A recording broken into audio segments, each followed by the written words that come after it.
Hello, this is Vikas Pathak and you are watching analyse for you. आप लोगों में से जिन्होंने भी मोशन पार्ट 1 वीडियो नहीं देखा है, मैंने जो आइकन दिख रहा है आपको, वहाँ से आप देख सकते हो या मैंने डिस्क्रिप्शन में भी दिया हुआ है। वीडियो स्टार्ट करने के पहले मैं आपसे एक रिक्वेस्ट करना चाहूँगा, इस वीडियो को ज़्यादा से ज़्यादा शेयर करें और लाइक करें और इन वीडियो को उन लोगों तक ज़रूर पहुँचाएँ जो ट्यूशन फ़ी देकर पढ़ नहीं पाते हैं। बेसिकली मैं वीडियो बेसिकली उन लोगों के लिए स्पेशली बना रहा हूँ जो काफ़ी फ़ी दे के पढ़ नहीं पाते हैं, तो कृपया शेयर करें। तो चलिए वीडियो को स्टार्ट करते हैं।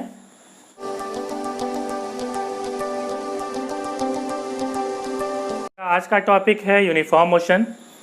बेसिकली यूनिफॉर्म मोशन का मतलब क्या है? यूनिफॉर्म मोशन का मतलब है एक समान गति, है ना। कैसे होता है ये देखिए, मैं एग्जांपल के थ्रू आपको समझा रहा हूँ। मान लीजिए एक कोई ऑब्जेक्ट है जो 2 मीटर का डिस्टेंस है, वो पहले 1 सेकंड में कवर कर रहा है। अगला 2 मीटर का जो डिस्टेंस है वो फिर 1 सेकंड लग रहा है। अगला जो 2 मीटर का डिस्टेंस है उसमें भी इसे 1 सेकंड ही लग रहा है। तो ऐसे केस में जब सेम इंटरवल ऑफ टाइम में सेम डिस्टेंस कवर करे कोई ऑब्जेक्ट, तो ऐसे मोशन को हम कहते हैं यूनिफॉर्म मोशन। यहाँ पे देखिए क्या है कि पहले सेकंड में जो ऑब्जेक्ट है वो 2 मीटर का डिस्टेंस कवर कर रहा है, दूसरे सेकंड में भी ये 2 मीटर का कर रहा है, तीसरे सेकंड में भी ये 2 मीटर का डिस्टेंस कवर कर रहा है। तो यूनिफॉर्म मोशन को कैसे डिफाइन करेंगे? कहेंगे if an object travels equal distances in equal interval of time, such type of motion is known as uniform motion. Uniform motion में बेसिकली क्या होता है कि स्पीड जो है वो कांस्टेंट होगा, क्योंकि देखिए ये इक्वल डिस्टेंस जो है इक्वल इंटरवल ऑफ टाइम में कवर कर रहा है। इसका मतलब क्या है कि उसकी स्पीड सेम है, तभी तो ऐसा कर पा रहा है वो। मीन्स आप कहोगे कि जो स्पीड है वो क्या है, तो कांस्टेंट है, ये बढ़ नहीं रही है। यूनिफॉर्म स्पीड का मतलब ही यही होता है। अब चलिए हम इसे ग्राफ में देख लेते हैं कि यूनिफॉर्म जो मोशन है इसमें ग्राफ कैसा बनता है। तो चलिए डिस्टेंस टाइप ग्राफ बना लेते हैं। मैंने वाई एक्सिस में डिस्टेंस को रखा है और टाइम को एक्स एक्सिस में रखा है। टाइम को जो है सेकंड में मैंने लिया हुआ है और डिस्टेंस को मैंने मीटर में लिया हुआ है। तो ग्राफ बनाने के लिए सबसे पहले तो मेरा डेटा चाहिए होगा, तो हम पहले एक डेटा ले लेते हैं यूनिफॉर्म मोशन के लिए। यूनिफॉर्म मोशन के लिए हमने ले लिया कि पहले 1 सेकंड में ये डिस्टेंस ट्रेवल कर रहा है 2 मीटर। अगले सेकंड के लिए मीन्स 2 सेकंड में ये कितना ट्रेवल कर रहा है, तो ये 4 मीटर करेगा। अगला 3 सेकंड में मैंने ले लिया है तो यह 6 मीटर करेगा। देखिए यहाँ पे क्या हुआ, +2, ये +2 हो रहा है। सेम इंटरवल ऑफ टाइम में सेम डिस्टेंस जो है कवर हो रहा है, मीन्स ये क्या है, यूनिफॉर्म मोशन है। तो कैसे बनाएंगे चलिए देख लेते हैं। अब ग्राफ कैसे ड्रॉ करेंगे। कई स्टूडेंट को ग्राफ बनाने में काफ़ी दिक्कत होती है। ग्राफिकल जब क्वेश्चन आता है तो उन्हें नींद आने लगती है। मैं यहाँ बताना चाहूँगा ग्राफ आप लोगों की मैं इतनी ईजी कर दूंगा कि आप सबसे अच्छा ग्राफ को बनाओगे।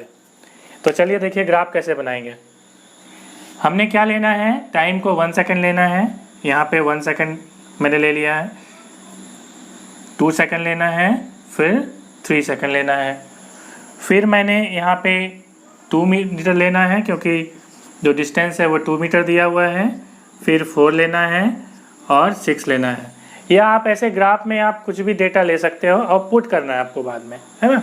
मैंने 1 2 3 ले लिया एंड सो ऑन 4 5 कुछ भी ले सकता हूँ। यहाँ पे 2 4 6 मैंने ले लिया। मैं डेटा के अकॉर्डिंग यहाँ पे इनपुट दूंगा। तो देखिए अब 1 सेकंड में 2 मीटर है तो कहाँ पे बनेगा, इस जगह पे। ये 1 है, ये 2 है, तो ये क्रॉस होगा। 2 सेकंड में 4 मीटर है तो ये इस जगह पे बनेगा, है ना। 3 सेकंड में 6 मीटर है तो ये यहाँ पे बनेगा, है ना। अब हमने क्या करना है कि स्केल से इसे मीट करा देना है। ये तीनों जो पॉइंट है इसे मीट करा देना है।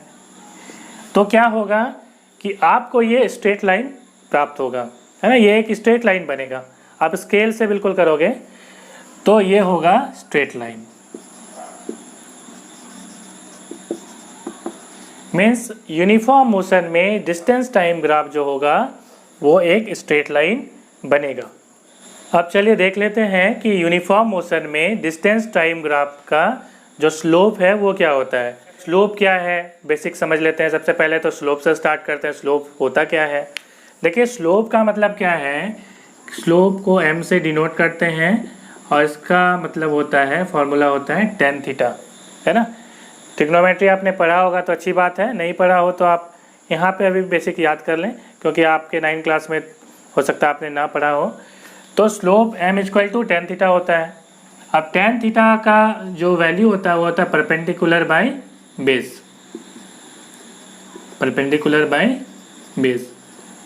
यहाँ तक आपके क्लियर हो गई बात। तो परपेंडिकुलर, देखिए स्लोप क्या होगा, ये थीटा जो होगा ना, आप ये कहीं भी बना सकते हो। जैसे यहाँ पे आपने बना लिया, ये थीटा होगा। ये जो ग्राफ है ना वो टाइम एक्सिस के साथ, मीन्स एक्स एक्सिस के साथ जो एंगल बनाती है उसे ही हम यहाँ पे थीटा लेते हैं। तो ये यहाँ पे थीटा है। आप ये स्लोप कहीं भी बना सकते हैं, इस स्ट्रेट लाइन में आप कहीं भी स्लोप बना सकते हैं। स्लोप का मतलब क्या होता है, स्लोप का मतलब होता है कि ये जो लाइन है वो कितनी इंक्लिनेशन है इसका, है ना। स्लोप का मतलब होता है इंक्लिनेशन, मीन्स ढाल, ये कितनी ढालू है, कितनी इंक्लाइन है। तो आप ये कहीं भी, आप किसी पॉइंट में भी ये स्लोप आप ड्रॉ कर सकते हो, ठीक है। मैंने इस पॉइंट में ड्रॉ किया मान लीजिए, तो या आप यहाँ पे भी ड्रॉ कर सकते हो। देखिए यहाँ स्लोप हम कैसे निकालेंगे, ये जो है एंगल थीटा है, यहाँ पे हम नेमिंग कर दे रहे हैं ABC। तो क्या है कि दिस इज़ परपेंडिकुलर, क्योंकि ये 90 डिग्री है तो ये परपेंडिकुलर हम ले सकते हैं, एंड दिस इज़ बेस। तो tan थीटा = P/B होता है। इसका मतलब है कि AB/BC होगा। तो यहाँ पे आप लिख सकते हो AB/BC, है ना। यहाँ देखिए ये जो परपेंडिकुलर है ये क्या है तो ये डिस्टेंस है। तो आप यहाँ पे डिस्टेंस में एक्चुअली वैल्यू नहीं निकाल रहा हूँ, यहाँ पे आपको प्रूव करना चाह रहा हूँ। तो डिस्टेंस बाय टाइम किसका फॉर्मूला होता है, स्पीड का, ठीक है। तो आप बोल सकते हो कि स्लोप जो है वो क्या दे दिया, स्पीड दिया, है ना। Means slope of distance time graph in uniform motion gives the speed. अब हम नेक्स्ट क्लास में डिस्कस करेंगे नॉन यूनिफॉर्म मोशन के बारे में और उसमें ग्राफ कैसे बनेगा उसके बारे में।